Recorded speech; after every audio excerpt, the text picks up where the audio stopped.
When it comes to the world of dog sledding, only the lead dog enjoys a change of view.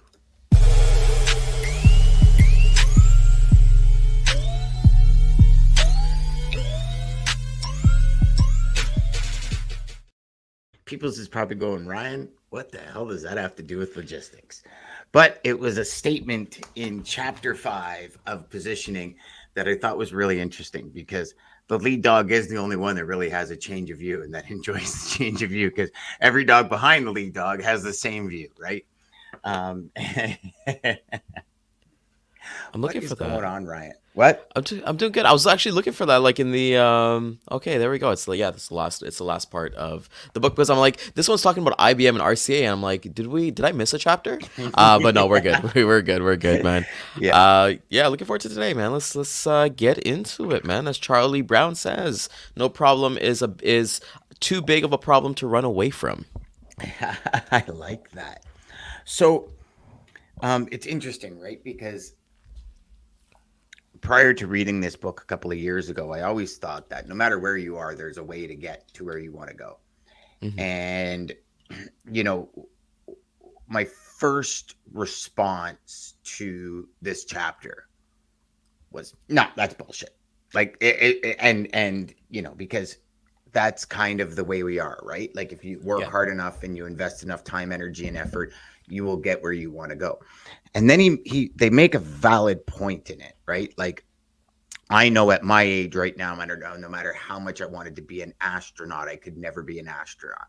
No Yeah. matter how much I wanted to make the NBA at 47 years old, at 5'9", with very limited vertical, I'm not making the NBA. And Hmm.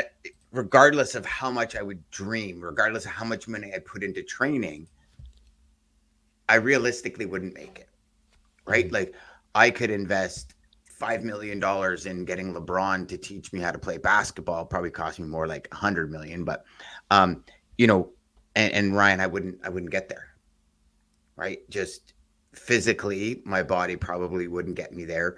I'm over that prime, and they make a really good point in this book where they say, that 55-year-old executive Yeah. who's waiting for the CEO to retire.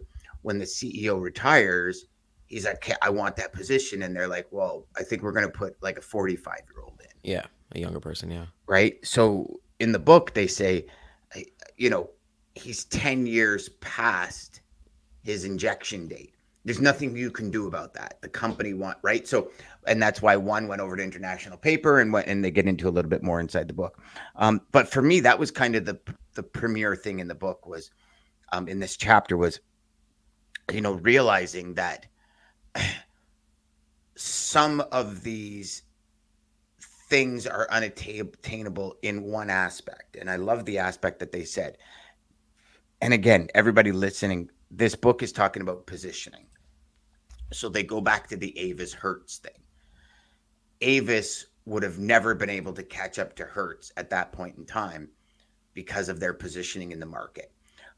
So Avis couldn't get to Hertz from there, right? They had to change their position and keep jockeying for a different position in order to be able to make that number one spot. They talked a lot about IBM, right? Where what was it? RCA computers were trying to catch IBM and they spent $250 million or something crazy trying to catch them. And they didn't even come close to catching them because IBM was so far out ahead. Right. Yeah. And so for me, that was kind of my first impression of this chapter. Ryan, what about you? Unpopular opinion. I'm starting to get bored of this book already. I think I mentioned it last week, and I think it's really reading like a textbook to me. It's really reminded me of like our business class when I took like marketing and I took business admin with my accounting, like working doing accounting through college. So, I had to go back and take a look because they started talking about RCA, and I was like, holy crap! I remember when I was a kid, like my parents getting like RCA like boombox or like it's just bringing up those memories with that name, right? And I had to go look at it, and I think RCA has been out of business since like 1986. I think they got bought over. I think it was, but 1986, I think they were completely done, and then the chapter goes into it a little bit. Yes. So what I did like, when we mention brands like IBM or we mention brands like RCA, it's very archaic, right? Because I don't know anybody who has like an IBM computer now, but like you said, you worked with them in the logistics space, like earlier in your career and stuff like that. So they definitely were the people, like us in like elementary school and college. IBM was the shit. We didn't have no worry about Windows. Or Sorry, not like corporate Macs. computers, right? Yeah, like they They were. weren't Well, even personal. well, even elementary, so in school, right? Remember the personal school, like the personal, with the, was it with the keyboard and the actual tower, right? It was all IBM. Remember those black ones? Those black Oh yeah, yeah, towers and yep, stuff. yep, yep. Yeah, so the IBM's been around my whole life, but so then I start to think about, okay, well, I got to figure this out in terms of what can I learn from this book. And what I'm learning from this chapter was, they're really starting to come in parallel with each other, right? You talk about the lead dog always has that. And, when they're looking at, I think they start talking about the two gentlemen who had their eyes at the top job at General Electric, right? Smith and Jones, Hmm. I think it was. Yep, Smith and And just Jones. kind of going through, yeah, going through those differences. I just thought it was like, hey, this is relevant to now. A lot of people are going through those things. And, maybe we have a little bit of a competitive advantage now because more data is out there. There's better ways to kind of market it. And, when you don't just get one shot, right? I think when they said Smith failed to like turn the computer business around, then Jones was like, okay, it's my time to drive. So I saw that correlation in terms of like logistics for you and I, when you speak to a shipper, everything's hitting it off, but they have an incumbent already there who, full transparency, isn't they didn't drop the ball on anything. So it's like it's always like that play. It's like, okay, when they drop the ball, or let's give these guys a chance. Then it's your turn to kind of really overtake everything. So I like I said, it was a pretty dry chapter like the previous one as well, but I can respect the examples that they have because I just think like it's really, if I treat this like a textbook, then I might enjoy it a little bit better. Yeah, I mean that's interesting because that's and maybe that's the difference between somebody who's been all the way through school and probably read a hell of a lot more textbooks than I ever read in my life. I don't see it as a textbook. Like textbook to me is something you have to memorize and answer questions on. Mm, Um, where you know this, I'm seeing it more of stories, and they're relating the stories. Like they said in the end of the chapter, they said, if you can understand this from the computer world, it will translate into every world. And so, of course, at the end, I'm thinking, I'm going, okay, how does this translate to us? mm, So it translates to us where, you walk into a company as a new logistics rep, and hopefully all of you that walk in, your mission is to be the top salesman. So you look at the yeah, top salesman, you're like, okay, I'm going to overtake this salesman. yeah, You can't get there from there. Meaning and the way I see it is this: you have to learn to levels, and then each of those levels stack on top of each other to get you to that top sales rep, right? Like if the top mm, sales rep's doing 160 grand a month and you're doing zero, that's a huge leap, right? So you can't get there from where you are. And I think this is going to go into a little bit more in the book, but you look at everything that makes us who we are and how we scale as individuals and humans, right? mm, One of the big pieces that every single high performance person out there, the Malcolm Gladwells, the Hermosis, everybody you guys listen to, there's one thing: it all happens in levels. You have to learn your way into being that individual that you strive to be. You have to learn your way into the goals. You have to learn your way into that. So I think that's what this chapter is setting us up for, is saying, hey, like, listen, you can't get there from here, but mm, you can get there from somewhere else. So what's the first step on the ladder of success, if you want, right? Positioning yourself, um, not necessarily in the limelight. And I look at it for us, right, with Bridger. We're not, um, I don't see us as striving to be a Salesforce, right? It's two different worlds, I believe. And I look at it and I say, okay, so, for us, we can't get to Salesforce size from here. We have to mm, first grow to there. Then we have to, evolve the product. Then we have to go to there. Then we have to evolve the product. Then we have, you know what I mean? And that's the way I see it in our logistics business and in our new SaaS business, is that we're always evolving. I look at some of the top sales reps when I came into the industry. and it was like just what they knew about the industry, the way they understood how freight moved, the way they understood their markets. Like there was one gentleman in aerospace that I used to hang out with a lot, and this guy knew everything about aerospace. He understood the construction of wing skins. He understood the necessity of where to bolt them down and everything. So I would have never been able to move that freight until I leveled up that education piece. Does that make sense? Yeah, yeah, And that's the 100%. way I personally took this chapter, was saying, you know, and it took me till the end because I read through it and I went, okay, like how does this, like I'm not really getting it. And then at the end, when they said if you can adapt this philosophy to anything, then I started looking at it and went, okay. So for me, and then that's a beautiful thing about books, right? The interpretation, everybody has a different interpretation about it. And to me, that's what really this chapter is it's setting us up for the understanding that, you know, if you're coming into the market here and somebody has a position of here, you can't claim that position and think that that is going to work because you're not in that position. So you got to, the way I saw it was you got to kind of do this, right? And make your Mhm. way up to that. That was my kind of exploration, I guess, in my own personal mind process when they were talking about this.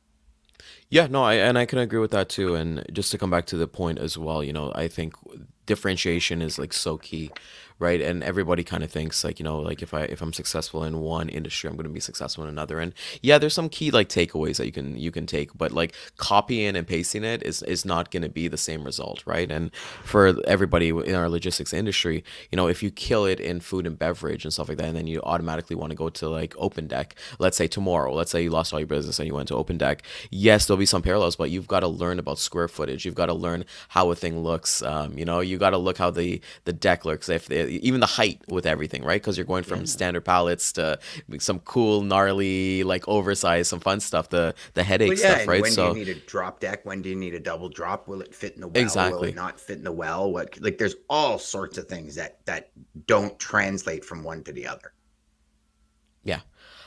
So yeah, that's the one thing that I got from this was like, just copy and pasting what you've done before is not going to work. And also, even leveraging, because I think leverage is such a great word that we've been talking about quite a bit, but, looking at expertise, so with something like that, when they said in here, like General Electric was focusing on time sharing computers, or NCR on retail data entry systems was leading to success, so they knew what worked for them and they were going to continue to do it. General Electric, I didn't even know that they made computers. For me, I thought GE, like it's GE, right? They made like washers and dryers and Yeah. things like that. And that's the evolution, I guess, right? They build out Hmm. that formula and kind of dominate from there. So I really think like it's really cool to kind of see like the easy effort in leadership as well, because I feel like it should come early. When you're looking at leadership, like you said, a new rep going into a new business, sorry, a new logistics company, and they're looking at that sales rep who's killing it right now, and they're like, you know what? I got some years on them. I want to be the best, and I can really dominate here because, you have that challenge that you kind of set up in your mind as well. Like it kind of goes back to Michael Jordan, that amazing documentary that he did on Netflix, where he talks about he made everybody an enemy in his own head and he took it personal with everybody. He even made up stories, like, oh, this guy didn't like on the opposition team, he didn't like dap me up before the game or something like that. And then the common tagline is that I took it personal, right? So when we do take our business personal and we do take it pretty seriously, we can yield some pretty amazing rewards. And then, like we said earlier this week, like a lot of people think that's competition. You work with competition first, but in reality, it's really collaboration, right? Hmm. Because like you're the top guy at the company is going to be looking at your numbers. They're going to see all the numbers and be like, "Oh, what are you doing? What kind of industry are you working on? And how can we essentially work together?" So yeah, I said, the number one thing that you mentioned here was the applicability across industries, which was like the end point of this chapter, was saying, "Hey, man, this is just not about computers. This is not about anything. It could work from colas. It could go to cars. It can go to anything." So I love that they kind of leave not necessarily a cliffhanger, but there's a nice like call to action that kind of wraps the whole chapter together. Yeah. Yeah. And, and it's funny you bring up in your last statement there about the RCA. I always thought RCA was like VCRs Yeah. and TVs.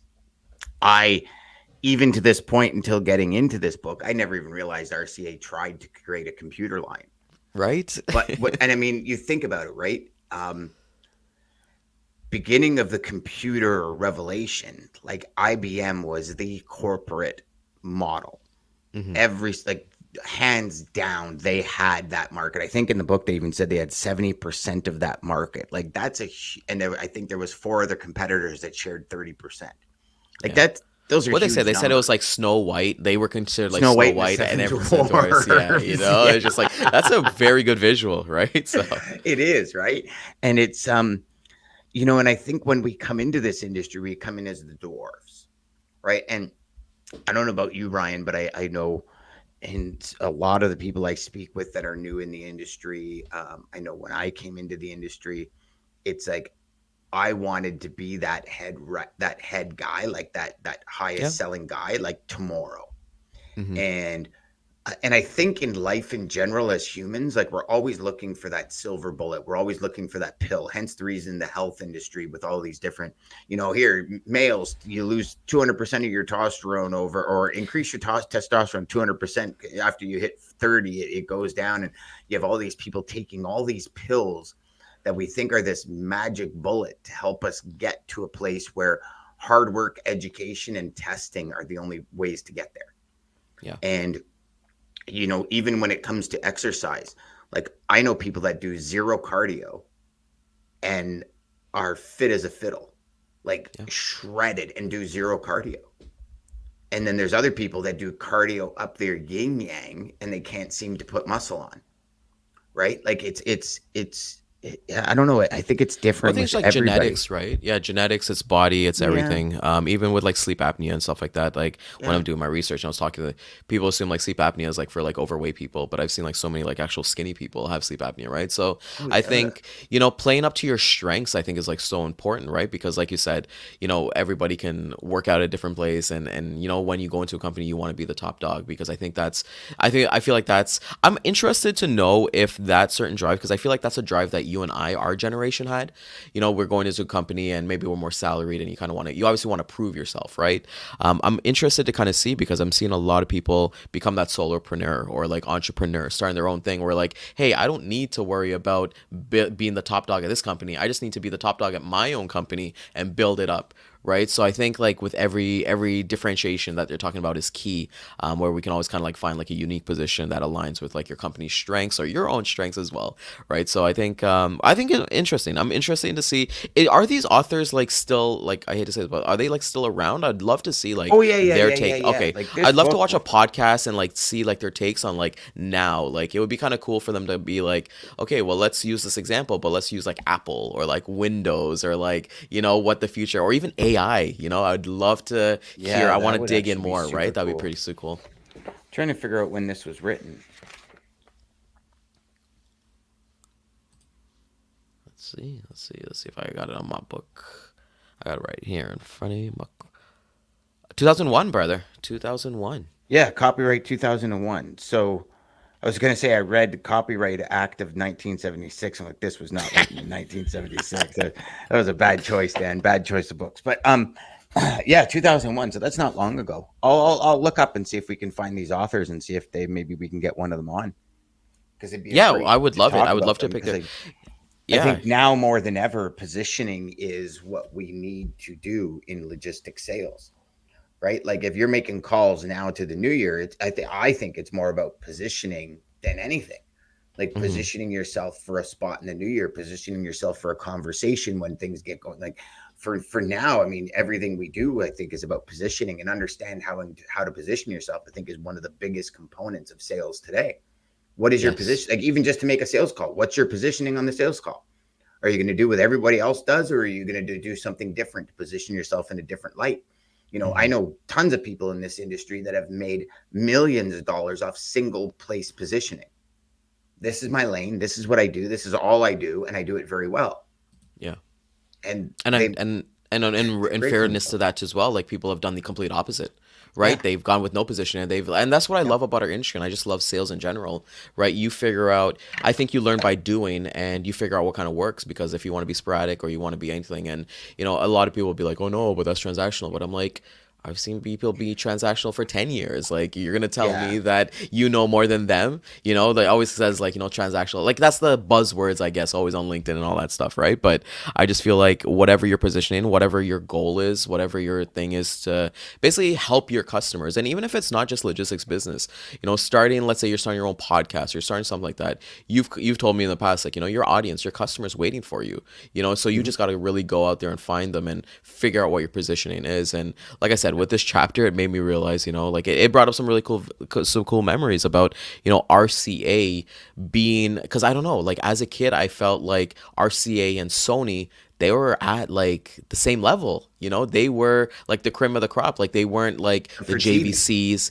I think for everything. I think for like I'm thinking more of like boom boxes and CD players, because like we listened to a lot of CD play, like we had CD players in high school. We didn't have iPods or MP3 players. Yeah. So I remember when And we we would had look. Sony Walkmans, the yellow ones. There we go, right? So you had the Mhm. cassette, so we had the Tape CD, and there's decks. just an evolution, right? And then once I got into college, I was like, oh, have you heard about this iPod? I remember the first iPod Classic. That was pretty, like 100, I think it was like 120 gigabytes. And I'm like, how many songs? Because the CD don't really have 20 Thousand songs, right? Yeah, songs. You yeah. draw the whole thousand songs in your pocket. And like, how do I get those? And that's when Napster was huge. And it like I filled Yes, up that iPod in two Kazaa, seconds. Yeah, yeah, yeah, yeah, yeah, yeah, yeah. Napster, Kazaa. Yeah. And that's the It was evolution that we're pre just talking Apple about. Music. Pre-Apple Music, man. And those were the days, I think. And I think when they're bringing up this conversation, I think my biggest takeaway too is, I really love that analogy about that 48-year-old executive who's kind of waiting for his spot, and then like the CEO is like gonna like retire in 10 years, and then they're gonna go with the younger person. And I'll be honest with you, as when I read this, it makes sense, right? Like, Mhm. why wouldn't you, like, for me, I think it's on the employee as well. Like, why wouldn't you go somewhere else? Because loyalty, maybe when they wrote this book, Dan, like loyalty in companies were so big, because I remember It was, growing Ryan. up. Yeah, it It was, was right? Like, you work at a 100%. Yeah. company for 40 years, you got the 2 weeks vacation, and that's it. You got a People, watch you and they said thank you. And you got maybe a pension when you left, little pension when you Exactly. left. And you Yep. stayed at one place, right? And that's not what we're seeing right now. People are going into gig work. They're moving from place to place. Look in logistics alone, right? I feel like a sales rep will come in, they'll crush it at a company, they'll become like the manager at that company, go somewhere else, be a director, be a VP. And they're basically these roles in less than 2 years. And kudos to them, right? But it's Yeah. just like it's different now because I the think the earn new your stripes. study out was Yeah. saying something like the average time is like 4 or 5 years at a company now as opposed to 25. Wow. And you're right, Ryan. It is pretty interesting because that's the way my parents said it would work for me. Yeah. Right? They Yeah. said like you got to get a good education, find a good company, and stay at that company for 30 years and get a pension. Yes. That was the formula for wealth It and a was, good life. brother. It was. And I'll share a quick story with you because So I love my parents. My parents are the best in the world. And my mom was like, okay, well, you're going to go do accounting. You're going to go work at a bank. Like, they really thought like being like a bank now, why teller is was a that? Because you're South prestigious. Asian. No, no, no, because like I was really good. I was really good in accounting. I loved accounting. Accounting is actually one of Oh, my you favorite were things to good. do. Like you were good at. I was sick at accounting. Like I took Okay. accounting. The earliest courses I think you could do is in grade 10. So I took accounting and I loved numbers and I loved like what I loved about accounting. I know we're getting off script here, but for No, me not it at was all. like I love the balance. There's always a balance, like expenses and income and all that stuff. It always balanced out in the end. So ask any accountant when it doesn't balance out at the end, how pissed they get, and then they got to go refine. But when you do balance it, you're like, this is so cool. But anyways, my parents really thought like being a bank teller was like a prestigious job, and then when I actually looked into it, they're really just customer service jobs, right? Like you start like minimum wage, and I think that's what comes with like you got to dress up for the job. I know a lot of companies, like for me, I don't really dress up and stuff like that. Certain things I'll dress up for because I believe like your image and everything that you convey. But I couldn't imagine Dan like dressing up every single day to go to work. It's just not. But like 10, 15 years ago, that was the norm, brother. My dad wore a suit Yeah, I every did day, that and 10, 15 yeah, years ago. Ryan, my dad shirt was and a tie yeah. every single day to go into an office and sell on a telephone where no one saw you.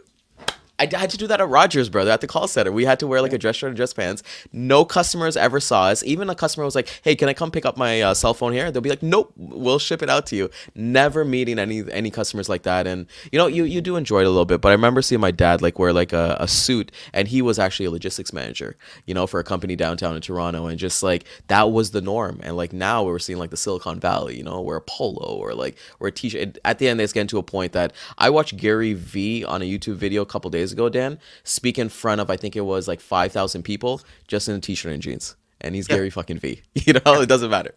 Well, I mean, we've talked about this before, right? I've always said, what I wear, does it matter? Will it change the information I'm giving you? Hmm. Will it change the strategy? Will it change anything? And I think there's a big debate about it because there is a debate. Full transparency. When I went out to BC and Damon said, "No, no, no, I really want you to like dress up better," and da da da da. Yeah. I felt good. No offense or Yes. buts. Would I have Yeah. felt?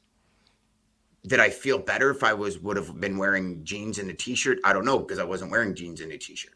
Were some people at the event wearing jeans and a t-shirt? Yes. Were some presenters wearing jeans and a polo? Yes. Was I wearing a suit that was very well tailored and a very nice shirt? Yes. So did I stand out? Yes. But there's like it felt great. Don't get me wrong. I think I looked great, um, which then made me feel even greater personally. Yeah. Does it add to your step? I think so. I believe so. Yes. Um, and then there's the point where I love wearing shirts and jeans. You know what I Yeah. mean? Like Yeah. t-shirts Yeah. and Yeah. jeans. I'm comfortable in it. When you're comfortable in your own skin, you tend to perform better. And but there's also this embedded, and maybe in a decade it won't be there anymore. But there Hmm. still is this embedded, um, idea of somebody being dressed better for authority. I guess if that makes sense. Yeah, I think it's just that Because energy you kind of give out. But you look at the yeah. let's talk about the evolution about that because Mhm. like when you talk about suits, they used to be a certain way. You look at the British, how they always used to always look so dapper and stuff like that. Now, when you think about it, Dan, you can get away with wearing like a suit jacket and a t-shirt and wearing some white like sneakers, right? So Yes. I mean, yeah, that's relatively that's a silicon like style, I guess. Like now, Yes. like wearing a suit with a t-shirt and you got the thing like that. So And I the feel like the tapered evolution. pants as well as a Silicon Valley thing.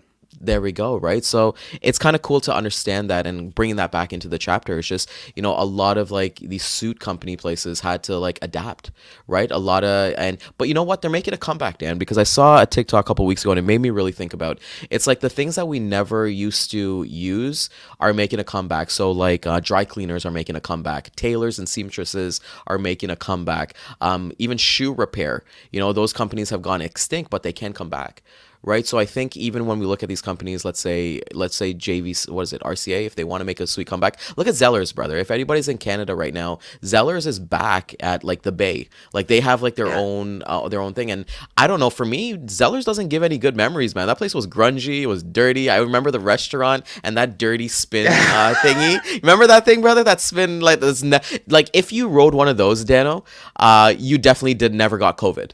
Like all the bacteria and all the stuff that's that petri dish of that little spitty thing. But I think nostalgia and retro, I can't believe you remember those. That's hilarious.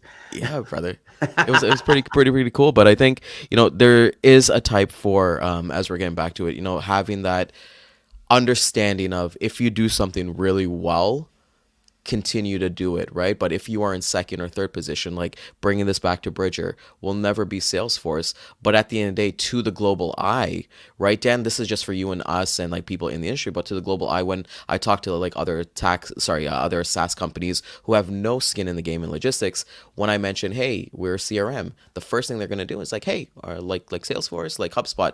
I go right into it. I'll never bash the company because I don't need to. They don't know about me and I'll never know. Like it just doesn't matter, right? It's just like a competitor in logistics. You don't bash them. You just say, yeah, they're a great tool. I've used them before. What I find is that it wasn't specific to me, and that's where the kind of pitch and the conversation goes. But we'll always be grouped with it, right? Just like Sprite will always be grouped with pop, no matter Yep. and Quebec will be Group attached to with Canada. Yeah. Quebec will always be attached to you guys don't want to be here. Yeah, exactly. There we go. Yeah, yeah, that's hilarious. Any closing thoughts for the weekend, brother? What's up? What's up with you? I'm looking forward to the weekend. Tomorrow we're doing a pet expo at the International Pet Center. So we International Center in Mississauga. So I'll be there for about 8 hours. I'm actually looking forward to it because our company, one of the companies that I work with, we actually do a parcel service now. So we can actually do like Amazon deliveries and all that stuff. So I'm actually really excited to go to talk to a lot of vendors so I can talk like business with them because before I always had to say no, it's too small. But now I'm really excited to go talk to all these amazing vendors, see how they do it, and have that conversation. And then Sunday is just gonna be Aaron's Day, brother. I'm gonna try to go see the Marvels movie that came out last week. Well, what about you, brother? Probably do a little bit of I got to drop my sled off tomorrow morning. Got to do a little bit of work with the volunteer work with the snowmobile club and just puttering around the house, man. I was just gonna ask you. So when do you get started? When do you? Obviously, you gotta wait for the snow. And actually, I saw a video from last year. We had snow last year this time, right? Like Yeah, I we know we had. had a little snowfall, but so our fields are done. Tomorrow the groomer goes out to level the field. So a lot of the times when farmers dig up the crops, they leave like foot swells in, and so we need snow to fill them in. So what we're doing this year is a little bit different because the ground's still soft. We're going to bring the groomer out with an old drag and literally smooth out all our trails. So when the first snow hits, we can pack everything down. We're hoping this year with this experiment, trails will open earlier because then we won't So need 60 centimeters of snow to fill in the gaps. We'll to fill need in the gaps. 15 centimeters of snow to get a base kind of thing. Okay. So talk to me a little bit about this. So okay, so you have your volunteer group, and it's like obviously a community group. You mentioned that there's a place like the farm area. So is it a certain place that you guys all go? Like if I want to go skiing or I want to go snowboarding or something like that, I go to a specific like ski loft or ski lounge or whatever it is. Yeah. So, I Is it kind of mean, the same in thing for you? Ontario, I think there's 67,000 kilometers of trails. Okay. Um, so every area has a district, right? So we're Erin Hillsburg Snow Roamers. That's our district. And we go Erin Hillsburg up into a couple of smaller towns, and then we cut off at Orangeville. And then Orangeville is their own district. And so for us, it used to be the gas station at the top of town was the main drop point, if Okay. you will. So like in snowmobiling, it becomes the drop point. So where do you bring your truck and trailer for your sleds and drop and drive from there? So we lost the gas station at the top of town because the sewers that are going in, they're digging up the main trail in town, like the Bruce Trail. So the Bruce Canadian Trail that goes all across Canada comes Yep. right through our town, right? So they're digging that up to put sewer pipes in. So we've got the local soccer field that's given us access to a huge park, like 10 times this, 100 times the space than what we used to have. So Wow. super cool. It's going to be a great drop zone, but it means we got to create new trails. So we were out cutting brush, creating new trails to get into there so people have a hub to get to. So that's how kind of the snowmobiling community works. Like up in Muskoka, they'll have a ton of trails that go by restaurants, and restaurants will let you park there because you're probably going to eat lunch there, What? have a few beers there when you're done, that kind of thing. So it's all in these little clusters. I mean, some of the times you'll be driving and you'll just see a truck and trailer on the side of a road because What? somebody, yeah. So what happens is people come up from like the city, or they come up here from London or Windsor if the snow's not good down there. Like people travel all around. Like I've traveled up to 8 hours to go snowmobile, right? Really? So And why is that? Is it because it's a better because we're trail or? dedicated riders and we want to ride, and our sometimes in our areas our season is like 3 weeks long. So you Oh, so prepare you're just all going. year to ride 3 weeks. Not happening. I'll drive eight So hours to get 6 weeks in. so 8 hours is the closest place, right? Then No, eight it's not hours is like the furthest I've driven. oh, okay. So you're just going. So where's the furthest? Like where's that? Is that like Sault Ste. Marie or? Yeah, so I've gone up to like Blind River, which is by Wawa. I've gone up to Cochrane, which is 8 hours. North Bay, Muskoka, that kind of stuff. So depending on, Collingwood's like an hour away. So I'll go to an hour and a half for me. I'll go to Collingwood. I'll go to, so the furthest, like my son and I went pretty much 8 hours up to Blind River. So it's up through Sudbury and then across down towards the Winnipeg border or the Wow. Manitoba border. That Um, is so nuts. That is actually pretty cool. So how do you yeah. transport? How do you transport? Like I'm assuming you're not gonna hitch your snowmobile to like your pickup because debris and all that stuff. No, Like, I've is it actually, so what, enclosed? enclosed or open deck just with a cover. But now what I have is I've got what's called a sled deck. So it's an actual system that sits on top of your truck. So it goes in the What? bed of my truck. Yeah, and so it the top of the system goes to about the bridge of my nose. So it's about 5.5 feet above the ground. And you there's a 12-foot ramp, and you drive your sled up onto it. I'm loading it today, so I'll send you some pictures Yeah, today. send some But pictures and things like that. yeah, I'm it's not hot. ready to. Yeah, I can't wait to see this. I can't wait to close this. I mean, not. I don't want to stop this yet because I do have to ask you a question that Yeah. we promised the audience, and I want to know myself Yes. that we would talk about, but we didn't talk about yet. Did you call your first customer, your Yes. gift wrapping customer, and what happened? Yes. So got the contact. Very nice guy. My contact that was there, unfortunately, has passed away since. Oh, The second company that I did is no longer in business. They actually shut down in 2011, whew. unknowing to me. Um, and they dispersed, and I have not been able to find where it got dispersed to. Now, Plusmark got bought by I keep forgetting. It's not Holiday Greetings. Hallmark. Hallmark. Yes, Hallmark. I keep thinking holiday greeting cards but it's pretty much Hallmark. So they got actually bought out by Hallmark. Now they're still called Plusmark, but unfortunately, Doug Derryberry, who was a really good, turned into a really good friend, great customer, really good friend. He's no longer here. I mean, he was in his late 60s when 20, Mm, 30 years ago, right? So, or mid dude. 60s, I guess, 30 years ago. Like that was one of the big things because I got him when I was 17, and um, Ooh. yeah, and I remember the owner of my company at the time saying, "You cannot meet this man." And he was giving us 6, 7 loads a day. Like he was giving us huge volume 30 years ago. Like when you were getting 6, 7 loads a day, like you were a friggin' superstar. That And is. I said, "What do you mean I can't?" He says, "You cannot go see this guy." I said, "Why?" Like and I'm thinking, why? He's my customer. And he says, "Dan, think of it like this." And he made a point, but it gave me a misconception about me. Okay, Mm, so I'll explain this before we go. So he made a point because he says, you're 17. What if this guy has like a 19-year-old kid that's a complete screw up? Do you think he'll ever trust you? mm, Ooh, great point. And I wasn't a father at that time, yeah. but I think about what I was doing at 17. And then I think about what my kids were doing at 17. I Yeah. was It was. this, It wasn't the best. It wasn't the best. this exactly. So it's like I look at it, and it didn't make sense to me at the time. It made sense to me now. Like, Hmm. based on how my kids were at 17, would I allow a 17-year-old to control my freight that pretty much determines if I get yelled at by my bosses or Yeah, not? I yeah, don't yeah. know if And I it's like a would, 17-year-old. Yeah, yeah. I get that. I get that. So, right? But so when did you meet him then? How old were I you? met him when I was 21, Oh, so 4 years of and doing we never business. we never talked age.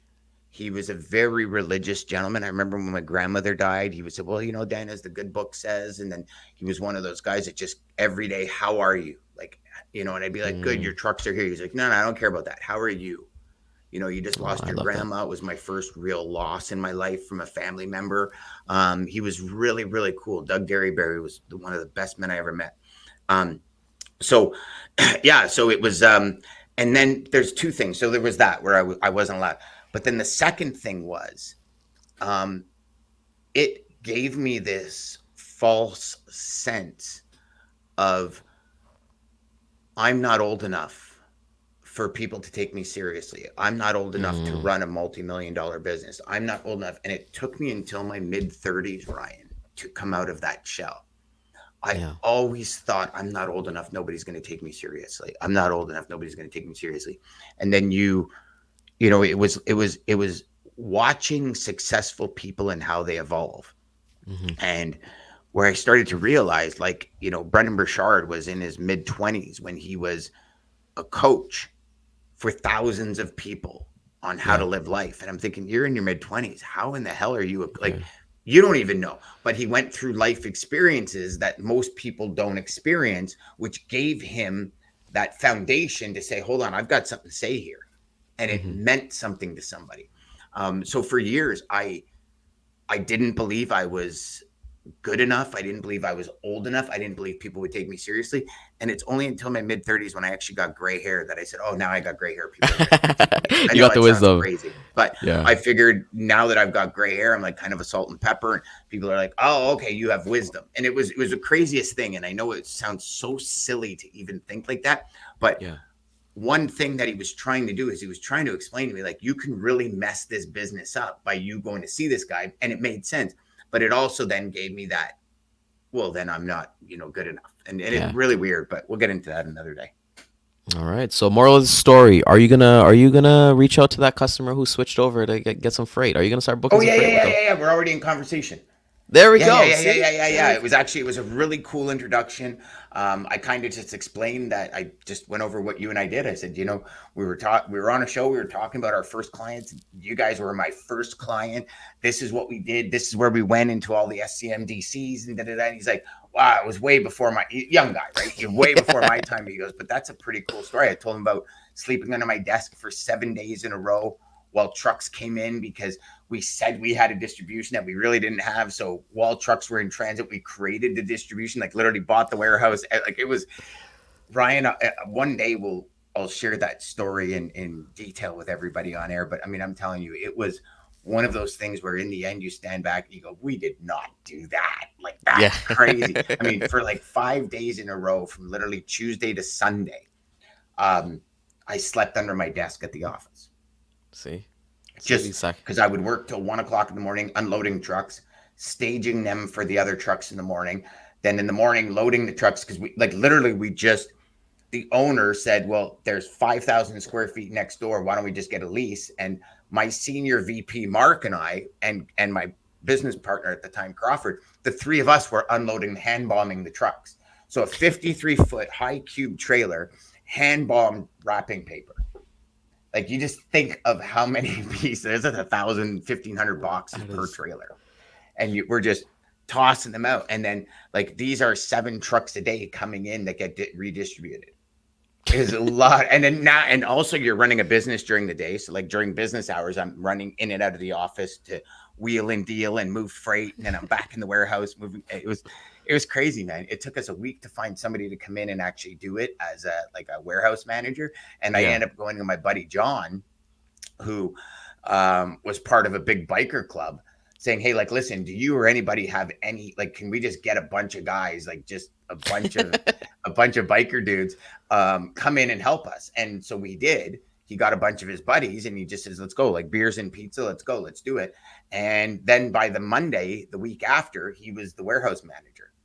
It was Ryan. I mean, back in those days, brother, I'm telling you, I'll share some stories. Like I had people, I was moving the King Tut exhibit, um, and I had like 16 drivers lined up. And as soon as they started pulling, like the caskets and the coffins and all the different articles and stuff, like 16 drivers jumped in their vehicles and they were gone.